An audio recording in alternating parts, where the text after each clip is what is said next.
한국장을 하다 보니까 고점에서 매도하는 방법을 알아냈습니다. 물론 이제 실천하는 것이 중요하지만은 저희 멤버십 하시는 분들에게도 설명을 드렸습니다. 가장 중요한 것은 주가지수이고 주가지수를 역행하지는 말자. 그럼 주가지수의 단기 고점은 어디서 형성이 되는 것인가? 여러 가지 기술적 분석이 있겠지만은 이게 아시다시피 이제 한국장 같은 경우에는 현물보다는 선물 옵션을 가지고 노는 경우가 많기 때문에 그거를 기반해서 좀 분석을 하다 보니까 저점에서 단기간 10% 또는 15% 정도 올라가게 되면은 조정이 있다라는 것을 확인을 했습니다. 그래서 지금 보시는 화면은 2013년도부터 2024년도의 차트입니다. 보도록 하겠습니다. 2013년도 여기 보시면은 15% 올라가고 조정이 있었습니다. 그렇죠? 조정이 좀 길죠? 1년 넘게 있었습니다. 어쨌건 여기 좀 볼까요? 이렇게 그거 보면은 10%입니다. 그죠? 10% 상승하고 또 하락을 했습니다. 계속해서 보겠습니다. 이 구간도 15% 올라가고 강력한 조정이 있었고요. 이 구간도 15% 올라가고 조정이 있었습니다. 그리고 10% 정도 올라가고 조정이 있었고요. 이 조정은 생각보다 큽니다. 한 6% 정도니까 조정이 크죠. 이 6%가 그냥 떨어지는 것이 아니라 횡보하듯이 N자형으로 빠졌기 때문에 상당히 고통스럽습니다. 그 다음 구간입니다. 여기도 10% 정도 올라가고 빠졌고요. 그 다음입니다. 요거는 13% 정도. 여기 지금 저점인데 이렇게 놓고 보시면은 10%입니다. 그죠? 10% 놓고 빠졌습니다. 그 다음 15% 놓고 빠졌습니다. 그 다음입니다. 10% 올라가고 조정받았습니다. 그렇죠? 그렇고 쭉 보면은 여기 보시면 여기죠. 13% 정도 올라가고 빠졌고요. 여기도 한 8% 정도 올라가고 빠졌습니다. 그 다음입니다. 여기도 10% 올라가고 빠졌고요. 여기 보시면은 여기는 그냥 반등 정도로 보시면 될 것 같습니다. 계속 보겠습니다. 코로나 시절 때는 좀 제가 생략을 할게요. 여기 너무 예외이기 때문에. 자, 코로나 끝나고 2021년도부터 보겠습니다. 여기도 보시면은 이만큼 올라간 게 이게 예외적인 거거든요. 이거는 예외적인 거기 때문에 빼겠습니다. 왜냐하면은 돈을 너무 많이 풀었고 이건 진짜로 10년에 한 번 있을까 말까 일이기 때문에 제외를 하고요. 요 구간은 10% 올라가고 계속해서 횡보를 하다가 빠졌습니다. 자, 그리고 이제 반등을 준 구간에서 10% 올라갔다 빠졌고요. 그 다음 15% 올라갔다 빠졌습니다. 자, 그 다음 13.5% 정도 올라갔다가 빠졌습니다. 그 다음 10% 올라갔다 빠졌고요. 그 다음 10% 올라갔다 빠졌고요. 그 다음은 요거는 횡보 구간에 해당이 됩니다.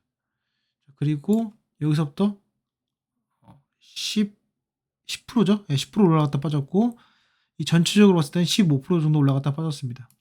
그 다음입니다. 15% 올라갔다 빠졌습니다. 그 다음입니다. 여기서 13% 정도 올라갔다가 빠졌습니다. 이거 이제 저가라고 났는데 이렇게 종가 기준으로 했을 때는 11% 정도 올라갔다 빠졌습니다. 여기 종가 기준으로 10% 올라갔다가 빠졌고요. 그 다음은 이제 현재 상태입니다. 제가 드리고 싶은 말씀은 뭐냐면은 코스피 주가 지수가 10% 정도 올라가면은 비중을 줄여야 된다는 거예요. 그게 내가 갖고 있는 종목이 수익이든 아니든 간에. 물론 예외적으로 코스피 주가 지수를 타지 않는 코스피 200 이외 또는 코스닥 150 이외에 있는 종목들을 매수하면은 다를 수 있겠지만 어쨌건 간에 주가 지수가 무너지게 되면은 그것들은 생각보다는 좋지 않은 결과를 나타낼 수가 있습니다. 그렇기 때문에 여러분들 주식 투자를 하실 때 적어도 언제 떨어지고 언제 올라갈지 모르겠지만 주가 지수가 저점에서 10% 정도 올라가게 되면은 그때부터는 비중을 줄이는 연습을 하자. 그렇게 되면은 그 다음에 내가 하락이 오더라도 오히려 기회가 되고 그리고 횡보장에 오더라도 내 계좌가 녹아내리는 것이 아니라 샤넌의 도깨비 말씀드린 것처럼 내 수익률은 오히려 증가할 수 있는 그런 여지가 있다라는 겁니다. 지금 보시는 화면이 몇 번을 설명드렸냐면은 이게 지금 한 이거 따지기만 하더라도 한 30번이 넘어요. 30번에 거의 예외가 불과하고 한두 번의 예외를 빼고서는 상당히 높은 확률로 존재를 합니다.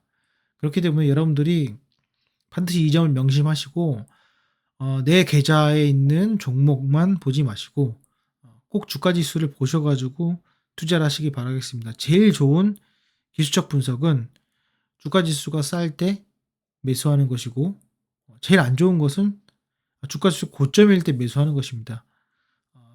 주가 지수가 오르고 내 종목이 오를 때 그때는 누구나 수익이 나는 종목이에요. 그렇기 때문에 그때 들어가게 되면은 단기 고점에 물릴 가능성이 상당히 크다. 그게 아무리 상승장이라 하더라도 그 아까운 상승장에 한두 달을 이런 내 판단 미스로 날릴 수 있다라는 거 꼭 명심하시길 바라겠습니다. 요거는 제가 2013년도부터 말씀을 드린 건데 이걸 왜 그렇게 말씀드리냐면은 이때부터 그 스마트폰으로 이제 시작을 하는 그런 초기 단계예요. 그래서 저는 이제 분석을 할 때 뭐 리먼 브라더스부터 뭐 분석을 할 수 있겠지만은 최근에 심리가 반영된 것이 여기에 있다라는 거 꼭 명심하시고 현재 주가에서 지금 보시면은 주가의 상승폭은 이렇게 보시면 약 3.9% 4% 정도 올랐습니다. 그렇기 때문에 단기적 고점 2,600포인트가 저점 대비 10% 해당되는 위치고요. 2,700포인트가 저점 대비 15%에 해당되는 단기 고점입니다. 그러니까 이 점을 여러분들 꼭 명심하시고 2,600에서 2,700 정도에서 분할 매도 하시면서 이 구간에서 오버슈팅이 나온다면은 반드시 분할 매도에 대한 개념을 가지시면서 접근하시는 것이 좋다. 우리가 분할 매수는 잘 하는데 분할 매도는 잘 안 합니다. 그런데 많은 분들이 분할 매도가 아니라 한 번에 매도라고 많이 합니다. 저도 예전에 그렇게 생각했습니다. 하지만 그렇게 되면은 상대적으로 이 주식을 이제 운영하는 데 있어가지고 장기적으로 봤을 때 상당히 안 좋은 것 같더라고요. 괜히 기관이나 외국인들이 지수 따라서 매수하고 매도하고 비중 조절하고 하는 것이 아닙니다. 그러니까 꼭 이 점 명심하셔가지고 여러분들이 투자하시는 데 있어서 남들보다 조금 더 스마트한 투자하시기를 바라는 마음에서 이 영상을 올립니다. 추가적으로 궁금한 사항 있으시면은 댓글 달아주시고요. 상세한 내용들은 제가 밴드나 멤버십을 운영하고 있습니다. 그 점 참조하셔가지고 참고하시길 바라겠습니다. 오늘 고생 많으셨고요. 또 제가 공통적인 부분 있으면은 영상 또 올리도록 하겠습니다. 예, 마치도록 하겠습니다. 감사합니다.